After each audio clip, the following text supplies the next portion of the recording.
Jesus, our beloved viewers. I'm hoping that you're well preserved of the Lord. Welcome to Miles with God tonight. Yes, another episode to dive into amazing and beautiful story where we unveil people's journey with God. And of course, as always, we are here to inspire, to bless, to uplift your spirit, and to remind you that them that trust in the Lord, they are like Mount Zion, which cannot be shaken.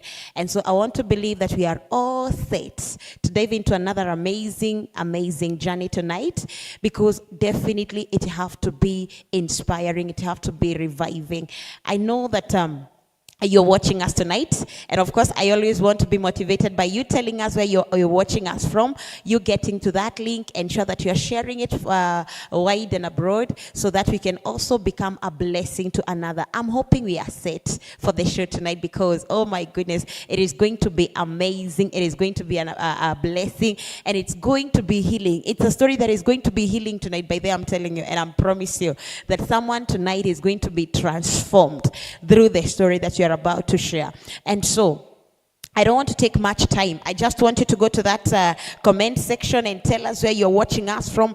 Tell us where you are following the show from. Tell us what you're expecting tonight from tonight's show, because oh my God, it is going to be an amazing moment. Yes, and I'm always telling you that it is never a show. It is never a complete show without you showing up. And the only way we get to know that you have showed up, it is by you commenting there, telling us, mimi nafuata kutoka Nairobi, mimi nafuata kutoka Nakuru, mimi nafuata kutoka London, wherever you're following us from. And it's going to be a blessing. Are we set for tonight? Are we ready? Are you expectant? Hey, I'm so much excited, because the story we are having tonight, it is one of the, most unique. Yes, I'm bringing a story of a Gen Z, a Gen Z who is blessed of the Lord, an amazing woman of God who have walked a journey with God with so many ups and downs. And the only thing that we can see right now, it is the evidence of the glory and the beauty of God. Are you prepared tonight? Are you set to hear what God have done? Are you set to hear that there is a God who picks from nothing to something? Are you ready to hear that there is a God who takes from grass to grace? Are you ready to hear that there is a God of another chance? I'm wondering whether you are ready for all these things. And personally, I'm one person who cannot wait to hear what God has for us tonight through this amazing story. So I want to go direct to our guests and dive into the interesting story tonight, because it is an amazing night. Can you allow me go direct to our guests? Yes, please. So come with me as I introduce to you our guest tonight. And as I told you, she's an amazing woman. She's a woman that I have seen the evidence of the mercies of God in. They are those kind of people that you look at and you just see the evidence of the grace of God. I'm talking about that kind of a person tonight. That person who God have just, been so gracious upon. And so I want to go direct to the point and introduce my interesting, beautiful guest tonight. Yes, karibu sana, my guest. I don't want to mention your name because you're going to be doing that. Yes, and first of all, you're looking amazing. Thank you you're so making, much. oh my goodness, the man look lovable actually. Amen. And I bless the Lord for you tonight. Thank you so much for saying yes to Miles with God. Much welcome. We cannot wait to hear your story. You look glorious. Thank you I'm so interested much. to know, how are you looking? Oh my goodness, I'm really interested and eager to know where God have picked you and how did you land to this glory. So kindly, maybe through the camera, you can just say hi to someone as you tell them your name, because I know somebody is expecting a lot tonight from your story. Thank you so much. First of all, it is such an honor to have me tonight. God bless you so much. To our viewers, my name's HILDAH Miserenjeri. Online mnanijua kama HILDAH MITCH. I'm married, I am born again, and I'm also a mother, an entrepreneur, and I thank God for that. Amazing. Yes. Amazing. Yes. Kindly amesema she's married. Yes, to one handsome man. I know he's watching me. Yeah. A he. Mm-hmm. A he husband. Yes, a he husband. Mm-hmm. And I'm grateful to God for Wow, him. wow. He's such a gift in my life. Wow. Yes. We thank the Lord Yes. in such a time, and even for being bold enough to come and share your story, because we're in that time where people feel like probably what I've gone through, it is too much to tell somebody. I'm saying this because I know it is an amazing story, and I'm really expectant. And I want to go direct to the point, and there is something that I always loved asking my guests. You tell us about where you are coming from, because this is what we say in Miles with God. Hatushukangi hiyo siku. We are coming from somewhere, and so there is someone who might be interested to know, where is Hilda coming from? Where has she been born from? What have been her background story? So kindly, maybe you can tell us, Hilda ametoka wapi? Hilda is a girl from this Kirinyaga County. Amazing. I was born in Kirinyaga, raised in Kirinyaga also for some few years. Yeah. And then after some time, I was brought up by my grandmother. My mom was still in school, I think in Form 3, Form 4. So after giving birth to this blessing, definitely she had to go back to school. Yeah. And so I was left with my grandmother. After some time, we relocated to Nairobi. So I can say most of my life, or all my life from primary school to around class 7, I was in Nairobi. I was staying with my grandmother. Okay. Yes, then after there, I came back to Kirinyaga. Now that is where I completed my class 8, just here in Kabare Primary School. That is where I did my KCPE. Then later on, I joined high school in Makori Girls, that is in Meru. I transferred later on and completed my KCSE in Kutus Girls. Yeah, so I'm just a girl from within. A girl from Yes. within. That is really Yes. amazing. And someone is interested to know, when all that is happening, how did it feel to grow in the hands of a young mother? How was it? How was the experience? Because that was a very tender age to be a mother and also become a baby to, such an environment. How was it? It was, at some point, it's a tough experience. Yeah.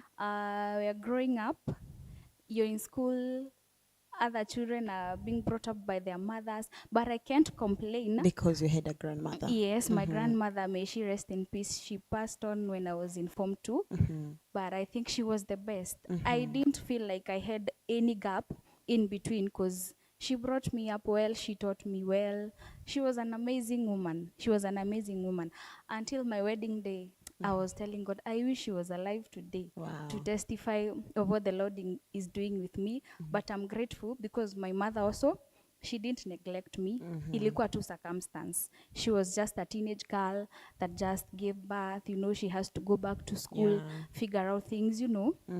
But I thank God she kept checking up on me. She was not that far away from me. I can't say that we didn't bond. Yes. So it was a nice experience, though at some point, kuna huto tu gaps tudogo, but she always made it up to me. So I cannot complain. Wow. Yes. How did you overcome those challenges? Those two challenges. Yes. Hey, it was tough. It was tough at some point. But I thank God, because after now completing my KCPE, that is class 8, now she took me. Now I started now living with her fully. So now in my teenage life, because hapo sasa ndio mtu hujirealize vizuri, now at least now she was in the picture. I had someone mwenye naweza share na yeye. Now as a teenage girl, things are beginning to happen. Those many changes and all that. So I was not stranded along the way.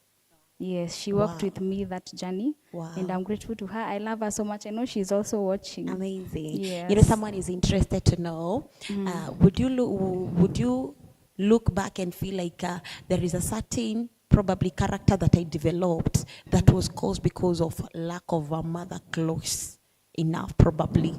Can you maybe point out something in that you sometimes feel like, I wish I had, because this could not have happened? I don't know whether there is such an instance. One of the characters maybe that I can say, Yeah. and those that are around me can attest somehow. unaona ile kujitegemea. Yeah. Because at some point maybe you're going through something that you need to speak to someone. Yes, grandma is there, but you unaona like hata kufeel. So you have to go through it alone at some point.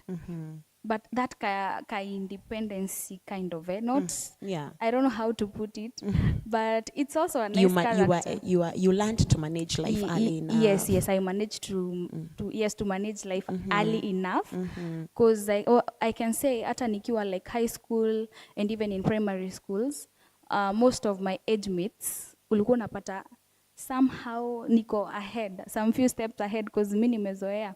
Because even when living with my grandma, I was also with some of my cousins, na mimi ndo nilikuwa nawashughulikia. So you see that aspect of responsibility. Yes, responsibility. Yes, if I may call it that. It began at a very early stage. Wow. Yes, if I may say. This is amazing. You know, I'm asking that because we may have people who have grown in such a condition, and we are just getting to know you briefly before we get to the salvation part of the story. Yes. And I always want to make someone feel like what you're going through, someone else have gone through it and they overcame. And probably through that you get to encourage someone. By the way, I'm not badly off. I cannot go pointing at my mother, she never raised me well, because I want to believe you still call her a blessing. You still acknowledge that she's still a blessing in my life, even though these and these had to happen. And that is really amazing. Yes. We are here to speak about your salvation journey and your journey with God. And unlike other times, we are always walking a journey from how you've grown and all that thing, but you'll allow me to get to know who was HILDAH before knowing Christ. Hey, HILDAH. Yes. That is an interesting question. Yeah. First of all, to begin with, I'm from a background that we were taught God. Yeah. My grandmother, my mother, like our family setup is a prayerful family. But lo and behold, at some point, life happened. Sikuzaliwa nikiwa nimeokoka. Kulelewa na Mungu si kumaanisha ulizaliwa na Mungu. Yes. Wow. And at some point, kuokoka vizuri, niliokoka nikiwa ninajijua, nikiwa mtu mzima. After ile sasa yenye naweza sema niliokoka vizuri ni after high school, after some years of now being out of high school, hustling here and there. So nikurudisha nyuma, umeuliza now the HILDAH before, the HILDAH that made you feel like I manzi sijaokoka, that HILDAH that made you feel like I want to give my life to Christ. So nimekwambia si kuzaliwa nikiwa nimeokoka. That's a good start. Yes, please.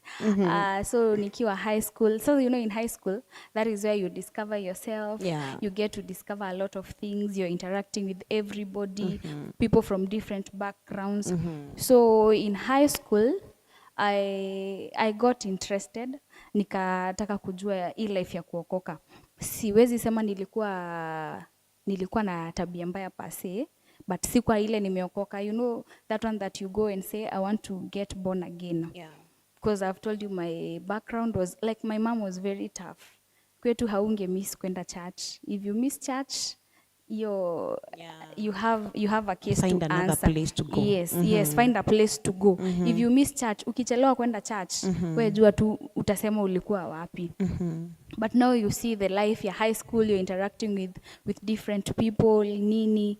So ika get to a point nikiwa high school, I wanted to know this God, the God that my mom has really served, kutoka tujijue na tumjue. So nikaokoka ile ya high school. I think I was in form 1. Naona ile kuna kuanga na weekend challenges, kukitana altar call, you all run there and all that.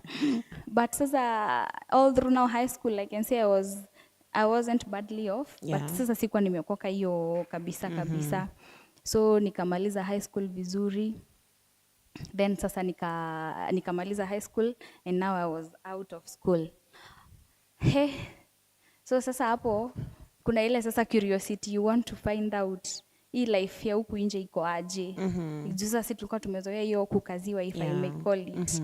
You have to go to church, you have to do this and this, like that was our family setup. My mom is a single mom by the way, so she was so tough because she was the mother, she was the father, and God bless that woman for me. She really raised us well, by the way, I can't complain. So now after high school, she was into business. So kuna si kila time atakuwa home. Then tulikuwa mimi and my younger sister and my other 2 cousins. So you are the firstborn? Yes, I'm the firstborn. No wonder. I know, wow. Right? Yes, I'm the firstborn. So now after school, you want to know what really happens huku nje. I'm very curious. So my mom was a business person, and it involved maybe akipeleka mzigo sokoni, she won't come back. So sisi tuko hapo, me and my elder cousin, she's Grace, I know she's also watching. So tukakuwa curious. We want to know how is life. So madhe akichomoka hivi, si tuko na mabeshte wanakwambia happy kunaendanga hivi na hivi. Sisi hao tunachomoka, and that is how now ile kuokoka ya pale form 1, maybe I lost it along the way. Yes, because sasa nikakuwa mtu wa rave, Fridays, nini, you know, bash, tunachomoka, tunaenda. Yeah, and that was it. So how long did you stay in that kind of an environment of? It was quite some time.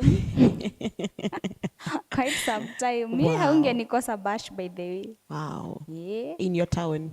Nimezienda. The same town that you are. Yes. This is really amazing. Ungenikosa hivyo sana. Especially when we know mom is not around. Yeah. You have the freedom. Yes, we have Again, the you're freedom. the firstborn. You're the one to say what you want to do. Yes. No one is limiting you. Yes, definitely. So leo form ni wapi? Sasa kutaumana siku yenye mtafikiria anaenda alafu akose kwenda. What? So form inakatikia hapo. This is really amazing. Yes. And you have now come to a place when you want to give your life to Christ, and you've we are coming back to that maybe later on. But you have come to a place and you've realized, I think what I'm doing is not really what I would love to do, or it's not what is making me, you know, find a way to my destiny. Can you maybe speak about something that about that moment when you came to a place of realization? Maybe an instance that made you feel this is not the life that I want to live. I want something different. I take you back kidogo. Yes. So now after high school, still nikitaka kuexplore uko nje, I was still coming to church. Yeah. This same church. So after some time, after coming to church, I started serving. So nikiendanga happy, I'm still in the place of service. Wow. I want you to put that at the back of your mind. So nitaenda happy, tutaenda rave sato. Then on Sunday morning, mimi ndo ninakuja kukaa pale kwa projector. Wow. Yes, on Sunday morning. And so it came to a point, one day, I remember I was the previous night, and the previous night nilikuwa nimetoka happy wewe. Asubuhi napigiwa. I think that time our current chairman was still the chairman, and he's like, Hilda, where are you? When uko kwa projection desk leo? I'm like, kai wacha nikuje. So ni leo naamka mbio mbio, unaoga, uko na hang downs, chewing gum mbio. So me I come to my desk. Actually siku hata nataka mtu aniongeleshe hiyo time. Did you say chewing gum? Ya kuficha white. I'm coming back to view people who chew in church. Aki watatuambia ni I'm coming back to you. So mimi nimekuja. Siku nataka story mingi juu ninaweza choma. So I'm seated kwa desk, ninafanya projections. Wow. And let me tell you, Faith, vile kunaambia you can never serve two masters. Ni ukweli.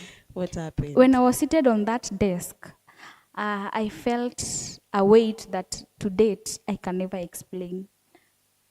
I felt like nilifeel ni kama God ako hapo and literally anataka kuniua. I don't know what I felt. Like he was like, why are you doing this? Where are you? Uko huku na uko huku. Where do you want to be? You see that state of like nikakuwa uncomfortable, I started feeling like everybody that is around me anajua. Yes, anajua. I remember in ile time the church was facing this way. Yeah. And we used to sit, I think, on the right side, if I'm not wrong. Literally, I started shaking, and I felt like, where God will kill me if I don't leave whatever I'm doing. Like I felt ninamuhaibisha. What really am I doing? So nikiwa tu nimekaa hapo, I told myself, this is the last day I'll be seated on this desk nikiwa na hangover. Those were the exact thoughts that came to my mind. Hii ndio siku ya mwisho nafanya hivi. That is what I told myself. And after I decided, the weight ikaniondokea and I was okay. So now after the service, ilikuwa on Sunday. So Monday morning, I think I was the first person kuingia kuona bishop kwa ofisi. So I came to the office and I talked to him. So nikamwelezea what has been happening, and he was like, you know what? I knew all that. Surprisingly, people out there used to see me and they knew who nina serve. So what had happened, someone had came to Bishop and told him, you see that kagal that sits pale kwa laptop? Yeah. Ninakaonanga place fulani kakikunywa. And Bishop was like, no, that is a lie. Hilda cannot do that. Huyo msee akamwambia, mimi ndo nakwambia. Nimekuwa nikimuona na si once. Hata nimekuwa nikimuona. For real, yes. Wow. And he was like, and Bishop was like, apana Hilda, that can't be Hilda. Akamwambia, to prove you wrong, nitakuja Sunday, ni confirm. Kama ni yeye atakuwa amekaa hapo, nitakuja nikwambia tena ni yeye. So it happened that Sunday, now that I felt that kiweight, the person was in church. Wow. And he had come to confirm ni mimi anaonanga. So hata nikienda kuambia Bishop, anajua kila kitu. So hata he was not even surprised. It was not a surprise. So mimi nikaenda nikamwambia, akaniambia, hey, I know everything. Actually someone came, told me blah blah blah blah. Hata akakuza Sunday na akaconfirm ni wewe na akaniambia, but as a father siwezi kukataza kuserve. Like, you know, as a father anakuchukua tu vile uko. And so that is what happened, and my transformation began. Wow. I think from that day, me and raving, me and kapombe, me and anything that the Lord hates, tuliachana hiyo Sunday nikiwa in church literally. I love this. There are people who turn to God because probably you were going through some pain. There are people who turn to God because you are going through some suffering. There are people who turn to God because they experienced a blessing and it was an extraordinary thing for them to believe. But I love the fact that for you, it came as a way of you're judging yourself. Like you're so tired with that kind of a place, that kind of a person that you are, because I want to believe there are people who will still do that. I want to believe there are people who are still doing that even to this very day. But I am loving the Lord for what you did. I'm interested to know, was there a room of uncertainty where you felt like, am I sure?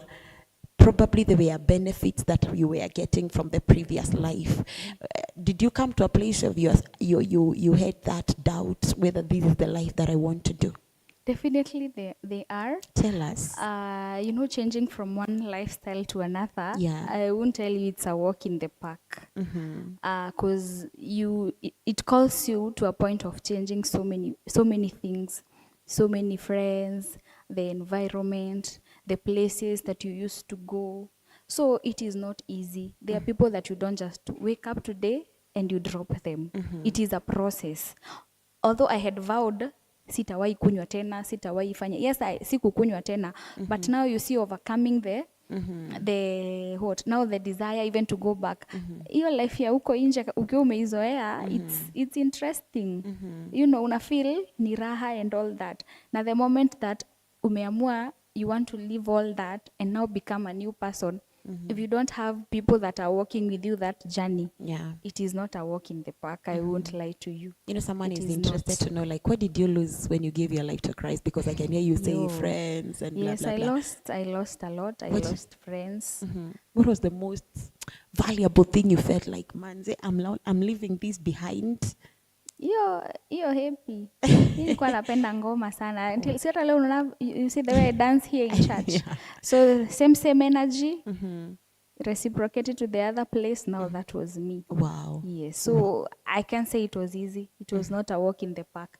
But the determination I had, you know, to date I have never forgotten that feeling I had. Literally, you feel like God is here and anataka kukumaliza. Yeah. Literally, I felt like if I don't make that decision Yes. of quitting that life, ni kama going to mess nitaanguka hapo on the spot and I'm done. I don't know whether you're trying to imagine that key experience. That was me. And nobody is there. Nobody knows what is happening to me.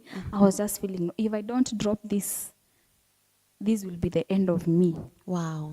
So remembering that experience alone, Yeah. like I only had two choices. I either stop serving and serve the other side, or if I'm serving, it is God and God alone. Wow. It was a tough experience for me.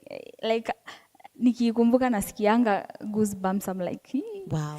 I'm yes. loving when you say that it is not an easy thing, you know, leaving it behind, trying to forget about it. And I am interested to know, what was your greatest challenge when you just took another trajectory of life, when you decided, now I want to do Jesus, I want to forget everything about my old me? What was your main great challenge? Maybe the greatest challenge I can say is convincing now the people that you've left on the other side. Yeah. I'm no longer of this side. Maybe that is the most challenging thing, because utajipata mlikuwa mnaenda na wao mahali wanakwambia, unawambia sitaenda because sahi, and they're like ai tumekupea 1 month tuone, like unaona. How was that? It was happens. It intimidating? Very By the way, intimidating. uliwahi fika pahali wakafeel like uongo hujaokoka hata? It was very intimidating because sasa it got to a point. Wow. Sikuwa nashinda sasa nikiambia mtu mbona siendi. If you just tell me we go, nakwambia sitapatikana, and it ends there. Because now I know if I tell you mimi niliokoka nini ati kuokoka. Hai, tumekupea 1 month. Tumekupea 1 week, umeona? Like maybe most people didn't believe like unaweza acha na uache completely. So ndo nakwambia if so for you it was just you decide to change, and the change Yes. comes abruptly. yes. It was not like leo unakunywa kidogo kesho. You know, there are I people who won't lie. Like it was just instant. wow. Yes, and I left completely. So sasa the biggest challenge was that convincing the people tulikuwa tunaenda na wao, even the society that knew me, kuwa convince now I'm a new person. That is not me. You won't be seeing me in those places. Until now it came to a point I had to seclude myself. Ndio nisikuwe na explanations mingi sana za kushinda nikifanya. Wow. Yes. This is really amazing. And of course we are going on, but allow me to appreciate some few comments that I can see. People are really following us, and this is really amazing. I can see Cheryl, Katrina, Agal. I remember those old days. You inspired me to do better. You may not know these, but you literally changed my mindset. This is really amazing and a good testimony. Doreen Kenya, thank you so much. Sarah Wanjohi, Bansi Bunsen, come here, girl. I need you to hear this. Gladys Sanjiro Mogo. This girl, she was a rave part. Oh my goodness. Gladys, you are coming for your story too. And now she's now prayer partner. This is really amazing. Baha Bahati. And now you're a seated testimony. Raves too. I can see Doreen Kenya. Thank you so much. Charles Mwanda. I love your show. I love the show, loves. I see Christopher Modi. I always thank God for you, Hilda. Nakumbuka wewe ndo uliniombea niokoke. This is really amazing. I see Victor Ngari. Kumbe umekula raha Victor. This is really amazing. Yes, hakukula tu raha. She also made one convert to Christ, and this is really amazing, and I'm loving it. Thank you so much for them that are following. I can see Calbert Njero, Sheiks Jenny, I can see Brian Kinoti. Thank you so much following us all the way from Tanzania. This is really amazing. Josephine Mwangi, Rachel David, you are a real blessing to us. Thank you so much. I'm loving what I'm reading. You know, it is such a beautiful thing to say that someone can stand and say, I am what I am because of you. You know, I don't think there is any better gift than to see a product of probably your kindness to someone, your inspiration to someone. And this is really amazing. I'm interested to know, you've now given your life to Christ. Yes. And you have started a journey. And you have decided, I'm not looking back again. I want to focus on Jesus. Yes. Were there things that probably you went through and you almost felt like, I want to leave this God? Did it ever feel like, I think this is not the kind of life that I really wanted to do? Because sometimes it gets to that place where people, after they give their life to Christ, they get to a place and they feel like God is not doing anything. Why was I even making this kind of a choice? Have it ever been so for you? Yes, it has been, not even once. Yeah. Before I go to that part, maybe I can say, for me, God changed me so that now He can now begin to work with me. Yeah. Because now after that transformation, after now I have overcome. I really love that. He started to work with you. Yes, yes. Wow. After now I have been able to say no to the old lifestyles, no more outings, Yeah. no more everything. Hey, now the wilderness time now came. Yes. I have to teach you. You were once Yes. a baby, and I Yes. took you as a baby. Yes. But now I Now, want you to be a son. now I had to be taken through the fire. Tell us about the fire. What is And this it fire? was not easy. Yes. If I can take you back a little, Yeah. I have told you my mom was a single mom. But now at this time, we are all grown-ups. My other siblings now, my younger sister and my younger cousin are now, I think, probably in high school around Form 1, Form 2. Yes. A situation came and my mom had to be away for some time for some reasons. Yeah. And now here we have been left now, me, my elder cousin that is Grace, and now our other two young sisters. Now it is just us. Our mom is not around. She was still there, but for some reasons, Yeah. ameondolewa kwa maisha yetu for some time. Yeah. And it was not easy. Life became tough. Yeah. And it was tough, T for tough. Because now I remember, now you have to adjust. Yeah. You have a younger sister in school. You're the one to pay school fees. You're the one to know how you people will eat. Now you are on your own. All your life, you've been under someone. We are talking about a form for liver here. Yes, now a form for liver. Now you have to know, you have to survive, and you're living in town. Yeah. Hakuna ushago, utasema ati utarudi uende. And now I also had to become tough with life. And you're born again. Yes, You and now cannot- I'm born again. you cannot compromise. Yes, I can't compromise. Yeah. Now I have to, it is me and God. Yes. It's either God or God. So now I remember the first thing we did was to hammer. We shifted now from the house that we used to live. You look now for a smaller house that you'll be able to pay. manageable one. Yes, that you can be able to manage. We moved out, and now the hustle began. At that time, now when she was leaving, I had just quit my previous job. Nilikuwa nafanya job kwa Big Lad. She's a very good friend of mine. Yeah, Big Glad Collection. Amazing. So I was working there as a sales lady. I worked there for some time. So I think immediately, it was just a few months after now I quit. Now I quit, then I became transformed. Now our mom has left, and now we are on our own. So ni kuanza kujitafuta. By the grace of God, I met a friend. She's Carol. I don't know, maybe she's watching. And the place she was working, she trained me, nini, I got a job, and we were able to survive for some time. So after some few months, I think I didn't stay for long. Nikatoka pia hapo. I felt now I need to find myself. Like I need to find my purpose and who I am. So nikatoka. After nimetoka, now I wanted to try business. Nishawahi fanya business tena? Sijawahi. So ni kuanza kujitafuta. Uangalie what can I do. Yeah.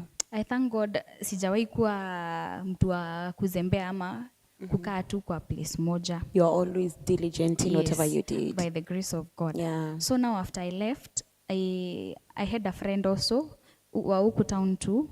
Alikuwa na a shop. So she told me the sister was selling accessories in her shop. She's a very good friend of mine also. She's Eva. I don't know if she's watching. So she told me, now the elder sister told me, because Eva was selling things here na amepata shop yake, juu umetoka job, you can come, wewe uende ununue tu vitu kama mtu alikuwa anauza, you come and try. And that was a nice idea. Yeah. So with the little money I had, I went to Nairobi, nikabuy to accessories, to earrings, to vibeti, nini. So nikakuja na nikaanza kuuza. And for some few months, ilikuwa poa. So along the way, kikaanza kuumana. Yeah. So nashindwa nini nyingine naweza fanya. Mimi huyo nimepata idea, nikasema na juu over lunch hawa sikuangi busy, nitakuwa napika kamukimo na pilau. Sasa kwa nini unacheka? Pole. So lunch time, Yeah. natoka naenda nauza, narudi job. Sasa pilau yangu nikipika ilikuwa inatokea fiti kabisa. Sasa mimi najua niko na skill ya kupika pilau na kamukimo vizuri. So na mimi yule mtu nikipata tu idea, I try it immediately, I don't postpone. Yeah. So hiyo siku after nimetokea job, nikaenda soko, nikabai rice, nikabai kanyama, nikabai githeri, na waru. Sasa ni mukimo na pilau vile sasa tunauziangwa food. So umeona hako kanini. Yeah. Day one ni kuamka mapema. Let me tell you. Unaona venye unapikanga food yako peke yako. Ya watu wengi. Kitu isiwahi kudanganya, unaweza weka hoteli. Hiyo kazi tuachie tu Tarma. Wow. Okay. So mimi nimepika pilau yangu fei. Wacha ni taste. Na hiyo ndo tuna market nayo. Hiyo ndo tuna market. Sasa nikashindwa guy. Na vile hadi watu wenye washaikula pilau yangu sasa au kinaiva vile niliwaambia idea, they were like, "Hey, na vile unapikanga pilau tamu. Hiyo ni idea poa." Sasa nikasema na nishapika. Nitapeleka wapi? Hawezi kula peke yako. Na sitaikula peke yangu. Mimi nikapack. Nikawapelekea. Sasa hawezi kuambia day one wasiku motivate. Wow. So nikauza zote. Day 2 nikasema hiyo ilikuwa siku ya kwanza. Sasa kesho mimi najua itakuwa sawa. Nikapika tena. Nikionja. Mimi nikionja pilau yangu nasikia tu hapana. Lakini nishapika, nitafanya nini? So nikapika I think for like a week. Sasa Iva au kinaiva the following day wamebeba food. Ananiambia leo sina pesa. Wow. Ni vile haka slap vile walikuwa wana expect. But by the grace of God, mimi nilikuwa naenda tu nauzia. I actually used to find people nawaambia sasa ni wauzie food. They like, "Ai, no umepika?" Nawaambia wanani promote na zinaisha. So after I think before nimalize ulikuwa hata umenipea ulinipeanga 1,000 ni buy 2 dishes to kupackage. Thank you so much for seeing the vision that I had. Unfortunately ukinipea pesa ya dish nilikuwa nishaamua hii hustle haijipi, so naachana nayo. So vile nilifanya hesabu nikaona hapa sipati profit venye nilikuwa na expect. Na pia food kuna venye tu inaniangu. Walai. Nikajua tu kupika nimeachwa tu kujipikia na familia yangu, si hoteli. Wacha show off. So nikaachana nayo. So kuachana nayo bado ninauza tu earrings twangu, tu vibeti, tu accessories. Then kukakaa, now COVID came. Yeah. When COVID came, Nairobi kukakuwa na lockdown. You're still surviving with your Yes, brother and your sister? Yes, yes. So by the grace of God, stories are school fees, we could apply for bursaries, nini. So by the time zenye zimebaki, unapata tu by the grace of God, I'm able to clear the rest. And the help maybe of other family members. So the school fees part was not a challenge. God was faithful. Okay. Yes.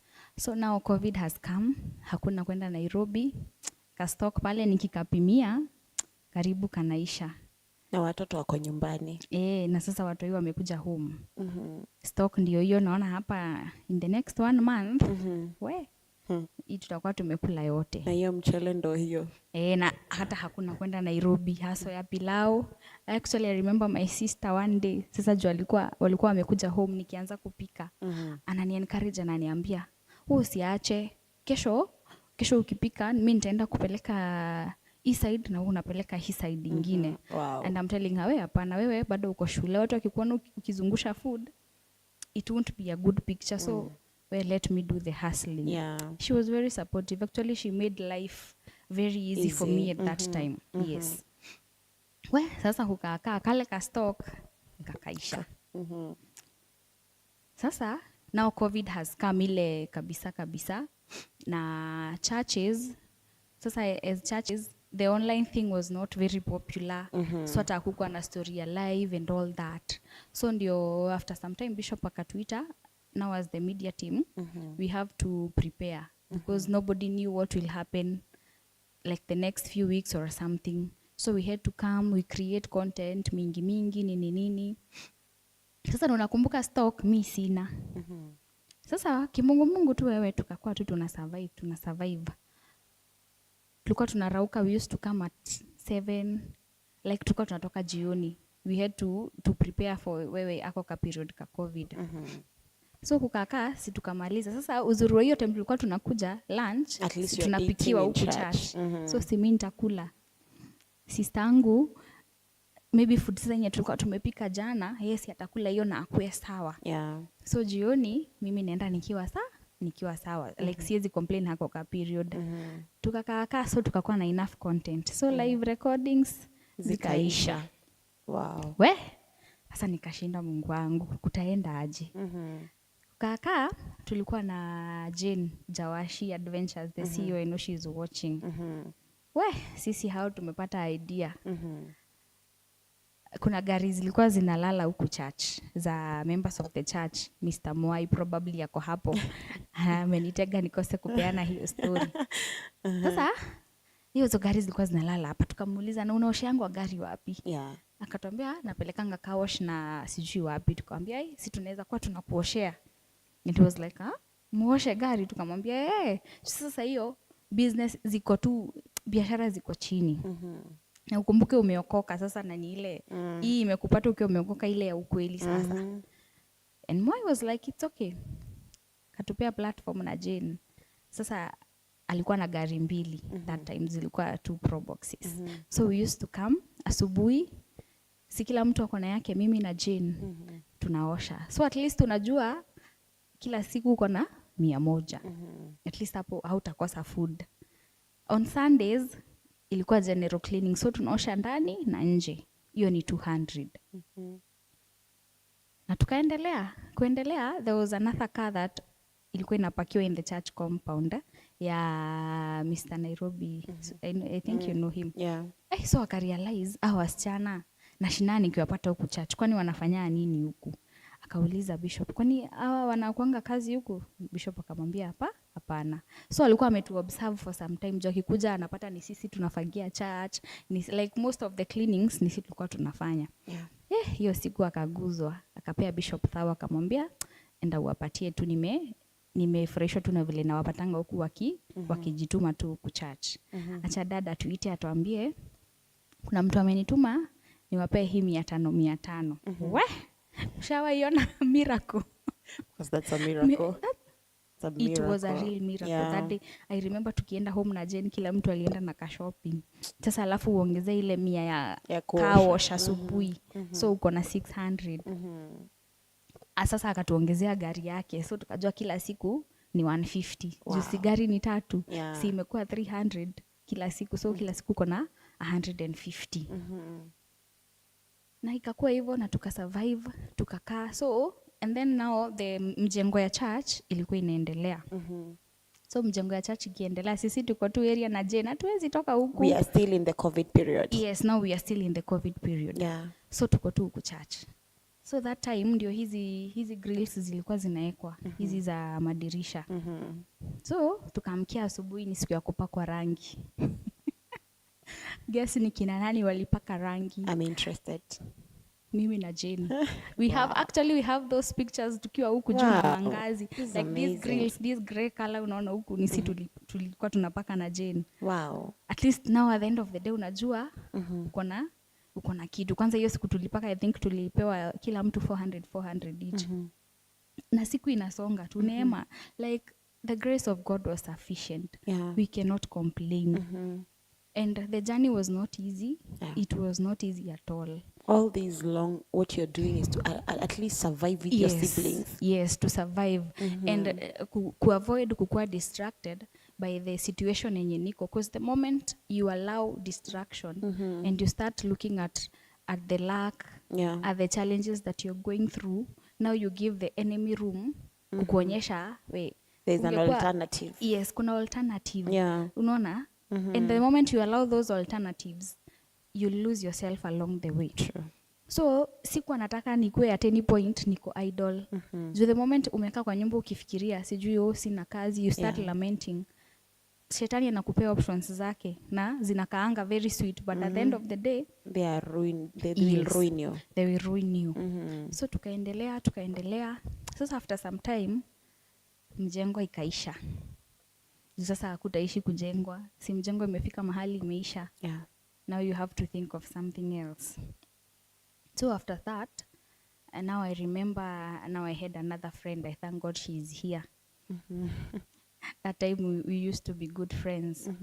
So she told me, kwao job wako na nini ya table banking. Yeah. Na huwa wanakopa 4,000. And then at the end of the month, you refund with interest. I was like, hey, when nichukulie hiyo 4K, by the time month inaisha, I will have figured things out. And that friend happens to be you. So ukanipea hiyo 4,000. Now that is when nikurudishe nyuma. The first place I worked was in a boutique. Yeah, big lad pale. Yes. God bless you, you mentored me. So nikakumbuka, na mi hiyo time nikiuza nguo, I used to love what I was doing. Yeah. It was interesting actually most of the times, because kuna time nilifika, she relocated to Nairobi. And I remember I managed the business so well in her absence, na kila kitu ilikuwa ina run tu vizuri. Like me, I'm that person, if I give myself into something, you do your best. Yes, I do my best. Ni kama ni yangu. So nikasema, let me try hustle yangu, nione ni aje juu. Ilikuwa, I used to enjoy doing it. Yeah. So mimi huyo 4,000 itanifikisha Nairobi hapana. Nikisema nitoe fare na nini. So nikaenda tu hapa Kutus. So I went na nikaanza biashara ya kuuza nguo na my 4,000. So I used to go, naenda nanunua nguo kadhaa, narudi, ninauza. So nikiuza now from the profits. So you started mobile. Yes, now I started mobile. Niseme tu like hooking because now I used to sell to the people that I know. I go to a friend, I tell them ninauza dress. Hata kama niko na 1 or 2 varieties, akiniambia unitafutie kitu inakaa kitu fulani, it's still okay. Yeah. Now by the end of the month, nina make sure mwezi ikikaribia nikikusanya, nikiuza, I refund the 4K na interest, ndio ananichukulia tena. And so I survived like that for some time. But bado gari tulikuwa tunakuja kuosha each and every day. So hata nikienda nikiuza manguo asubuhi, like tulikuwa tunakuja church by 5:30, tuko huku tunamaliza haso ya car wash. So unajua hiyo siku hata kuende aje, at least you have a meal. Yes, yes, uko sorted. Na tukasonga. Wow. How was it surviving through the hard time? You don't have a room to compromise. You don't have a room to, I don't know whether there were moments of setback. Did you ever go back in that particular time? I can't say I went back, but I also had my low moments. Okay. Where I used to ask God, God, I thought if I decide I'll serve you faithfully, things will be easy for me. Why is this happening? God, I thought if I commit myself to you fully, like I did, things will be okay. Why now that I've committed myself, mom is in a circumstance that can't allow her to come through for us. Here we are, I don't have a job. Like, nobody enjoys. I didn't enjoy kukuja kuosha gari asubuhi, you know. I didn't enjoy kupika mokimoni nazungusha over lunch time, you know. It was not an easy moment. But I want to thank God for my bishop. God really used him during that time. He used to talk to me. He used to, at times hata nikikosa food nilikuwa nakuja naomba bishop, unajua mimi sasa leo sapa Mungu asipokuja tunalala hivyo, na ananirusha mbele. So if I didn't have such people in my life at that time, maybe shetani tu ange take advantage. But I want to thank God because I was in the right hands. When you're in such kind of, maybe I say, when you're in the wilderness time, you're in such kind of a situation, make sure you're in the right hands. Wow. Yes, because if you're not, the testimony will be a different one. I'm interested to know, because you're walking in a path of faith. Yes. And when you're having fun back then, your siblings were seeing you. And I don't know whether they were also following the lead in your past. And now you're a change to it, and now you have to teach them a different kind of a path. How was that, training your siblings now to become what you are and to erase? You know, probably you have been convicted. Them, they are not yet. How was it? Maybe I can say it was not easy. Yeah. Because I remember there was a point where we had a difference with my sister, and she mentioned to me ati umesahau tu, like she mentioned one of the instances of my past. I felt bad, but I didn't show her, so I just told her, well, it's okay if you want to learn on your own, it's okay, but I wouldn't want you to repeat the mistakes that I did. I told her, if I knew whatever I know today, my life would be so different. But I told them, maybe God wanted me to be in that kind of a life so that you don't also make the same mistake. Yes. And I thank God because after some time, she took the corrections positively. Yes. Wow. Yes. So maybe the biggest lesson that I can tell someone, just make sure in that wilderness, you're in the right hands. You have the right company. You have the right spiritual covering. You have the right people around you. Because if it's not like that, then you'll just lose it along the way. Wow. Yes, because options ni mingi. So just make sure you're with people that will give you the right option. Because at that time, you're not sane. At times, you're desperate. You're feeling like, God, end month ndiyo hii. Nitalipa rent aje. So what matters is who you have, who is the closest. Nani ndiye ako karibu na wewe sana. Because who you have, it will determine what you will consume. At that time, you don't use your brain. You use the brains of the people that are around you. Sure. Because if maybe I didn't have you as a friend at that time, maybe I had someone else. Venye ataniambia nifanye, that is what I'll do. You'll buy the idea. Yes. Most probably, ukiwa kwa such situations, you don't use your brains. You use the brains of the people that are around you. And that is really nice, because it is in such moments that sometimes we serve our vulnerability to people, and we fall on the wrong hands. chances are definitely our destiny changes. It takes a Yes. different trajectory from what it was meant to be. Yes. And this is really amazing. And I'm really loving your story. I'm really loving your story, every bit of it. And I'm interested to know. You mentioned of you having friends, you having a company that in one way or another, they were the reason to how you were doing life at that particular point. Now you are born again.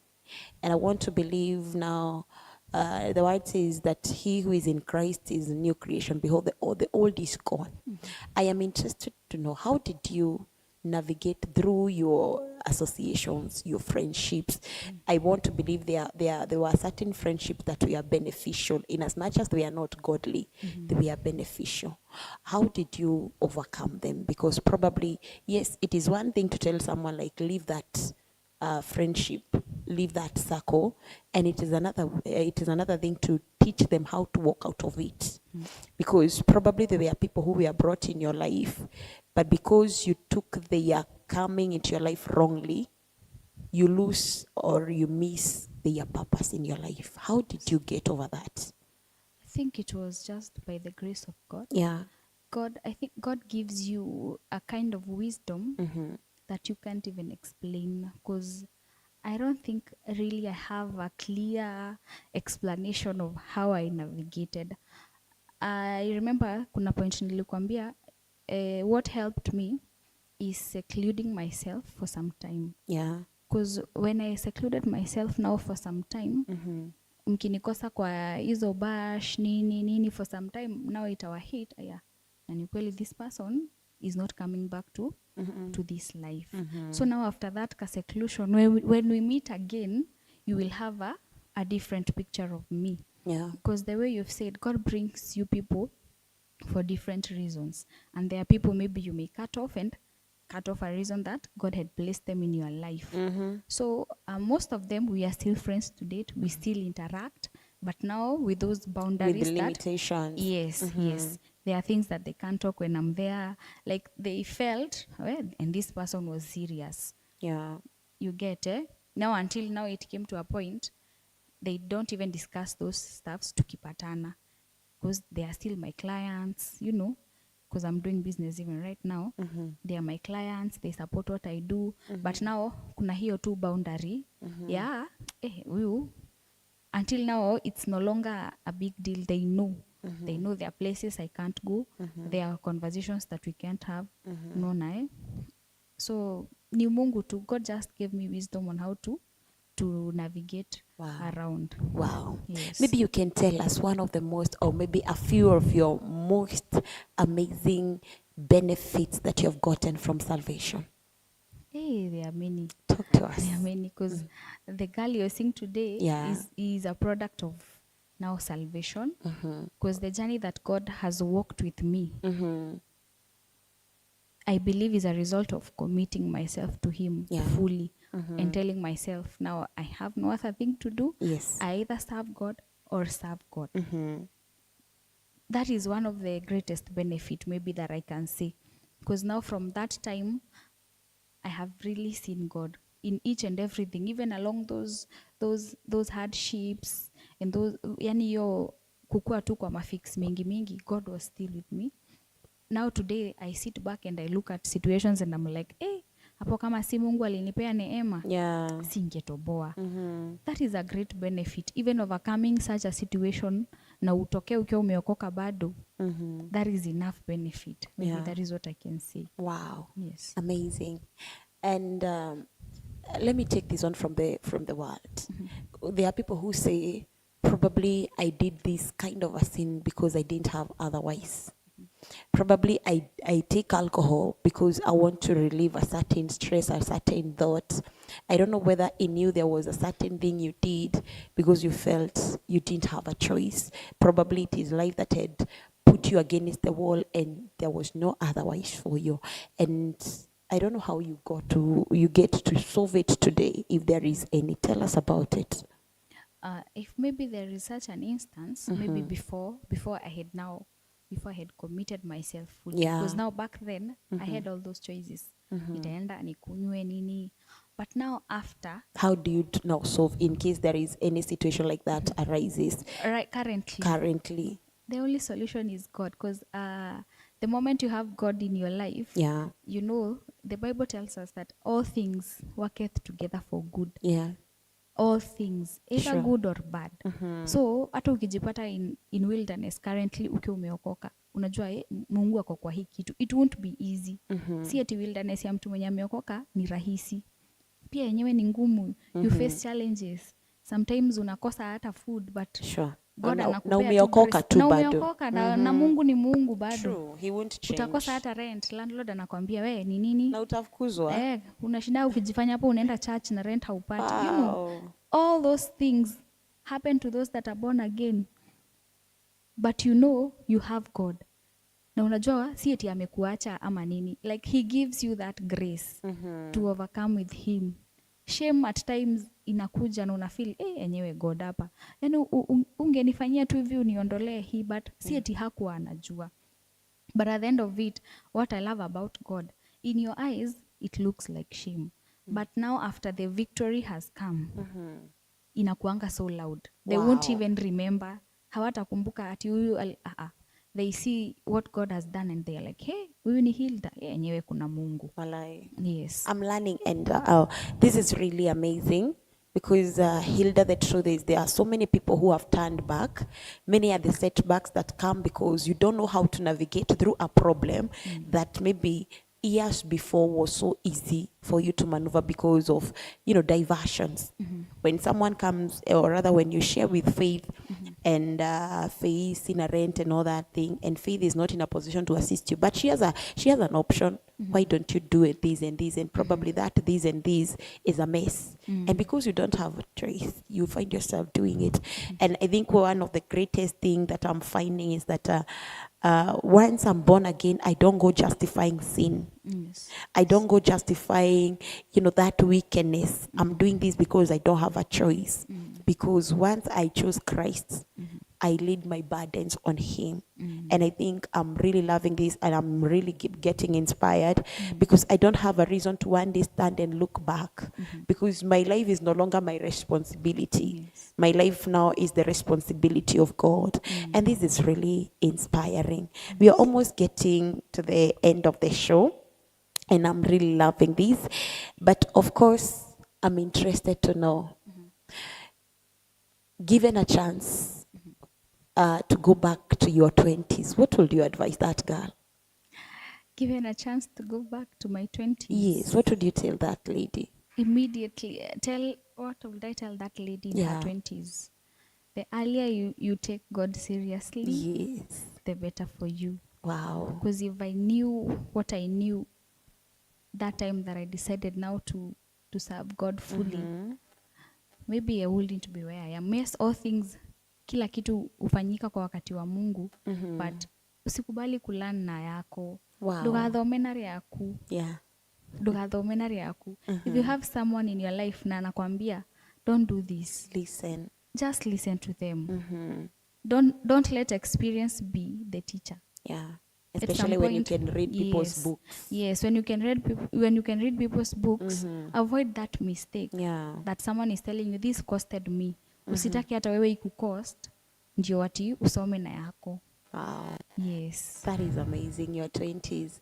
But I'm so certain she's proud of you wherever she is. And we are wrapping up. I promise we are wrapping up. What are you excited about your today's Hilda? Sorry? What are you excited about your today's Hilda? What is the most exciting thing being Hilda today? Most exciting thing. Yes.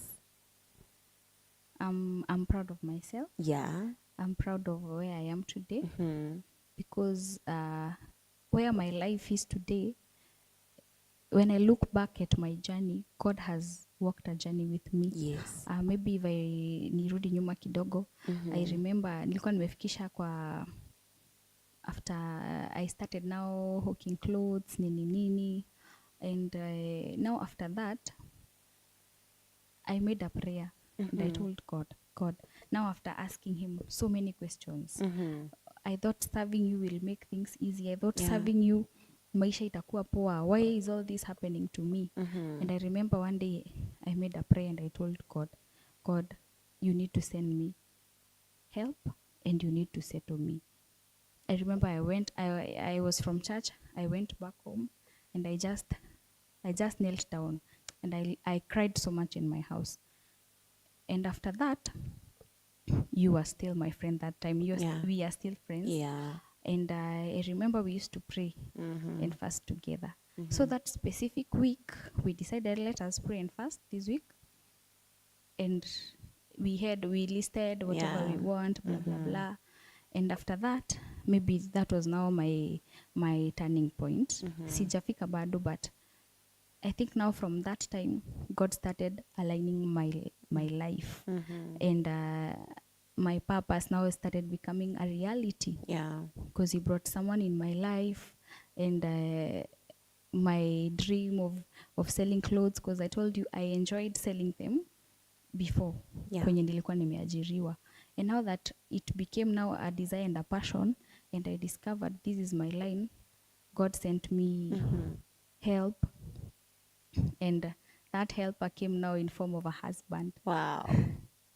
Wow. So he brought him into my life, and he has been a great support system. So the Hilda you're seeing today is a product of someone that brought in my life as a helper.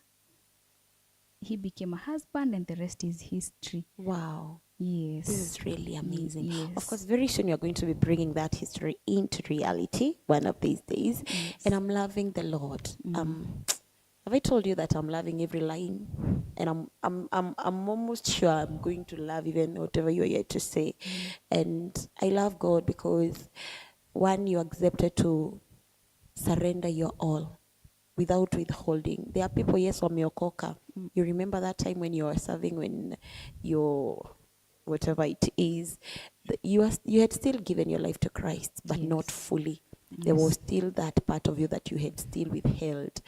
But now you have come and umejipeana tu. And that only means one thing, my beloved viewers. It is not a 50-50 kind of a thing. Salvation is not a 50-50 kind of a thing. You don't lean on what is working and lean partially on what is not working. It is you commit fully to Christ. And this is loving. Who are your most motivating people through this journey? My most motivating people? Yeah. I can say was my mom. Yeah. She really used to pray for me. Wow. A lot. And then my bishop, he's been there all through my journey. He's been a very supportive father, and I thank God for him. And now the third person is now my husband, who came into the picture. Yes, literally he supports every dream, every desire that I have. He's been like my 100% support system. Wow. Yes. I love this. I don't know. My goodness. Are you people getting blessed like I am? Of course. It is such a wonderful moment. Yes, I want to say, yeah, and maybe you can send your comment there and tell us what part of her story are you really falling in love with. Is it your kwenda happy and all that thing? And I can see Gladys Wanjiro, her cakes are the best. Yes, of course you're going to be speaking something small about that. This girl, she's a go-getter, of course, and we can read all that from her lines. Victangari, I am happy to learn from Hilda. She's such an inspiration. I can see Caroline Jogu. Wow, what a good and inspiring message. I'm inspired. Josephine Mwangi, I have known her as a strong girl, ready to fight and become better daily. I thank God I knew you those days. God bless you. That is really amazing. Winnie Wanjiro following Jane Moshera, you inspire me, Mitch. Hey, I want to know what is this Mitch? What is this behind this Mitch? But it's well. God bless you abundantly. Stella is still watching. Say hi to Mitch. This is a person who is always happy for someone's achievement. Inspiring story here. Nilipenda hiyo mukimona pilao. Thank you for supporting in those days. But I remember that one time karibu yanguke kwa barabara manzi. Shetani ashindwe. I see Tabitha Morugi. Yes, I remember I bought a dress your time. Cynthia, thank you so much. It can only be God. Of course, this is God. I have Calbert Njero, public demand, Sheiks Jenny, Akuja next. I confirm your maneno. Definitely, we are going to be doing that very soon. Alice Mainge, thank you so much. You're looking good, Hilda. You are such a role model. I can see Sheiks Jenny Bishop alikuwa analipa vizuri. Alikuwa analipa vizuri sana. Thank you so much, sir. Your employees were very happy with whatever you are doing. Thank you so much. Alice Kumonga, I can see God is faithful. Amekutoa mbali na anazidi. I can see Carson Minor, that is our bishop. I met Hilda severally with a bucket hooking. Aliwahi kula. Alikuwa anakula. He was eating. Amazing. That we bless the Lord. Thank you so much. Someone check for me, Bishop Carson. He is in the house. Thank you so much, and we bless the Lord. Ruth Zako Apishori, God's doing. This can only be God. Oh my God. I wonder the people who tell their story minus God. Those can only be liars, and these can only be true. So if we ever tell you a story and there is no God in that, be certain tunakodanganya. And this is really beautiful. I'm so proud. I'm so proud of these testimonies that people are giving about you. Because what I see, I don't see a story. I see the doings of the Lord. You know, when I consider all the journey that you have had to go through, all the miles you have had to go through, you know, the challenges. And still today we can find someone standing out of you. We find a strong woman standing out of all those challenges. We find a mother who is now raising a generation standing out of all those challenges. The resilience, the diligence, you know, the obedience even to give your life to Christ. Yes. I'm so much excited as a friend that you chose Christ. I wonder what could be said today about you. I wonder what could be said today about that wife you are. I wonder what could be said about that mother that God have transformed you to become. And because you're wrapping up, what have been the greatest lesson of being born again and walking with Christ? My greatest lesson I can say is just serve God faithfully. Bishop says God can use you, overuse you, but will never misuse you. That is true. Yes. So you just give yourself to God fully. Just give yourself to God as a person, your resources, everything that you know how to give. Just give to God. Give it to God. Amazing. He'll never misuse you or anything that is yours. Beautiful and profound. Yes. I hope you have gotten that. There is B and M. Is B and M. Yes. Maybe you can take a minute and tell us about B and M, where you are located, what you deal with, and we also have the cakes. Tell us about it. We have B&M Men Clads Hub. We are located in Mwea, Kirinyaga County, just next to Sidian Bank. That is near the oldest Mart supermarket. Come and find us there. We have quality menwear. We also have ladies wear. Basically everything that you need. We will dress you from head to toe. And by the grace of God, we sell quality. So kindly visit us. We also do all event cakes, birthdays, weddings, anniversary cakes. As a breakups. Yes. Hata za breakups. Tuliambiwa mnaachana cha uzuri. Mnaachana cha sweetly. Walk out of it. Leave a flavor. Yes, leave a flavor. Leave a mark. So ukituona pia, we'll sort you with any kind of a cake that you'd want. Na Mungu anaendelea tu kutuonekania na zingine pia zinakuja. Wow. So you follow us on our social media platforms. We have B&M and Cladsam and Peak Cake House. Wow. Those are our official pages. Peak Cake House. Yes, Peak Cake House. Wherever you are, you deliver. Yes, we deliver. Whether wedding, whether Russia, whatever it is, whether birthday, whether Valentine. I hope they did you something good during the Valentines. Yes, they did, and I'm grateful. They are good people. Amazing. They've supported me. They have supported whatever I do. I love them so much. God bless you. They also love you. I can read from Mom Lillian Mwangi, proud of you, daughter. Your mother is so proud of you. Thank you so Jano much. Jante, Aki, you guys. I'm telling you, even Elvis Luke is in the house. She sells good turkey shirts. Yes, kindly. This is really amazing, and I'm loving you guys for following us tonight. Yes, Gladys anasema umesahau kusema utensils too. Oh yes, I also sell household items. Jack of all trades. Hadi unasahau zingine. Tell us about it. Nimebakisha tu kuuza watu bwana. Kidney hatuuzi. Kidney tu ndio sitauza. Yes, household items. Yes, quality by the way. Those ones I sell online. Yeah. You order, pay, and I deliver countrywide. Amazing. Yes. I don't know whether you're free. Maybe someone might be saying they would love to have your number in case you wished to reach, Pick Cake House or maybe B&M or something. Are you free to do that? Yes, Yes, I am. kindly do that. Our number is 0790663679. That is the official number that we are using currently. Yes, give them again, kindly. 0790663679. Wow, this is really amazing. I can keep on speaking about your story the whole night because it's such a beautiful story.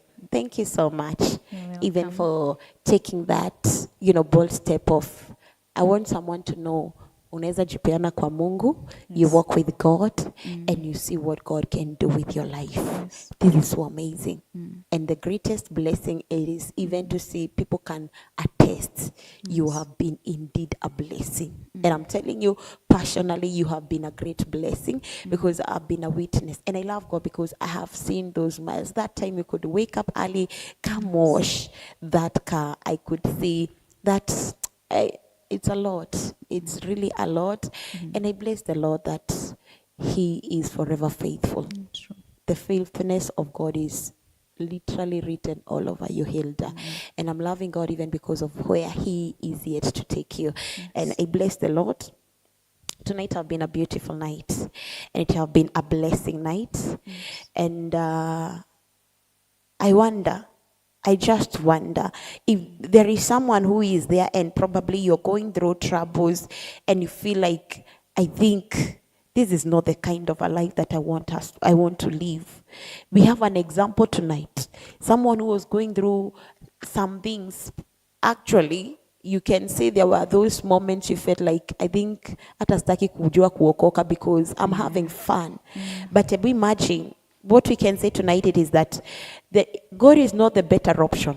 God is the only option. It does not matter the kind of a life that you're enjoying right now. I want to tell you, minus God, it is all a lie. And it will come to that place when you don't have other choice other than to turn to God. And something that I've loved when she has spoken to her 20 years, it is that I wish I knew God before, because there is that what God is in. I don't care what you're enjoying. I don't care what kind of a laxity you are experiencing, but I want you to be certain it is all a lie. If at all, there is no Jesus to be mentioned in whatever you are experiencing and in whatever you are going through.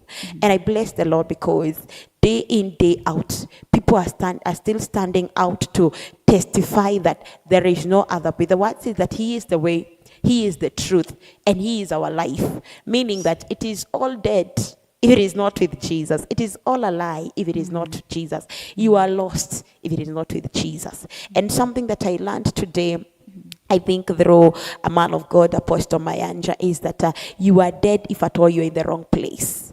So even if you were enjoying life when you were there, you are walking dead. Because today we could not be having Hilda to speak about. And so kindly, if you're there and you're desiring that God, I would love to walk with you. Or maybe you are there and you feel like you are complete. I want to challenge you. You can never be any complete minus Him. You can never be any complete minus Jesus in your life. And I've told you, it doesn't matter what you're experiencing. It doesn't matter what kind of a life they have promised you. I just want to charge you tonight and tell you, turn to Christ. There is a mile that you're yet to start. And the word, something that I love, my father says that in the school of God, the earlier you understand the earlier you meet your destiny. Yes. And the longer you fail to understand, the longer you travel through, or rather the longer you take into your destiny. So take it as a challenge today. I wish you would make tonight that night when you say, Lord, I also want to be like HILDAH.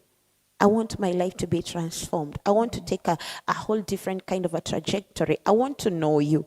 I want to forget about all of these lies that I am living.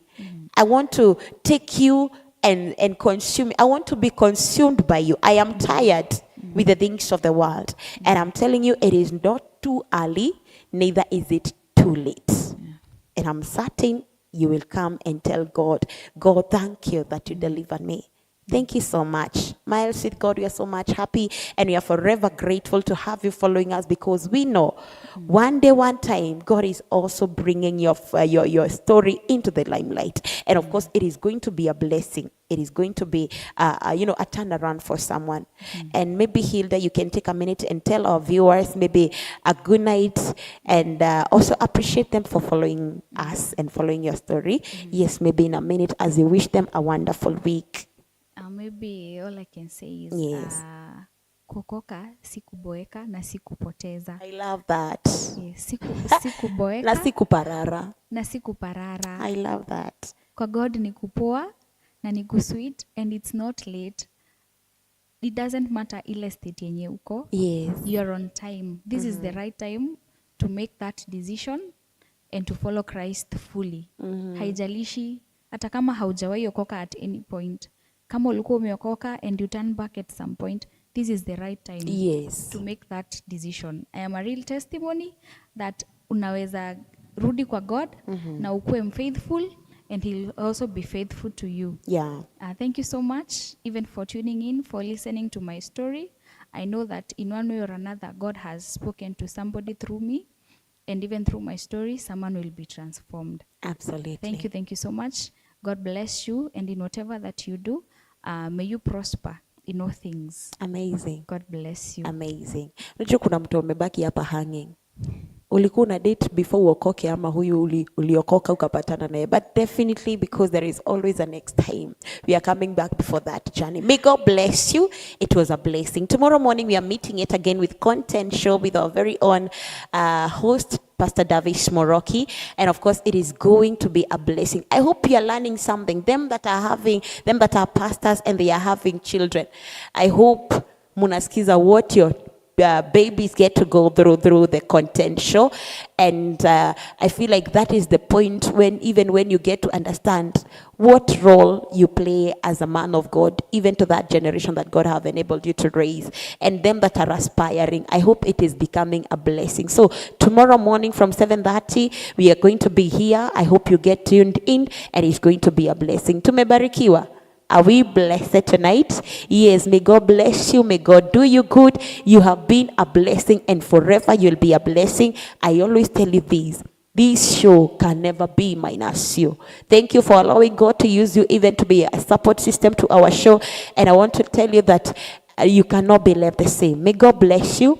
May he preserve you. May he continue shining his light upon your lives. May he continue opening those doors. And them that are looking forward to giving a testimony, even this very week, may you receive it by the end of the week. And I promise you, by the grace of God, you too are going to have something to tell. You're also going to be sharing your miles with God.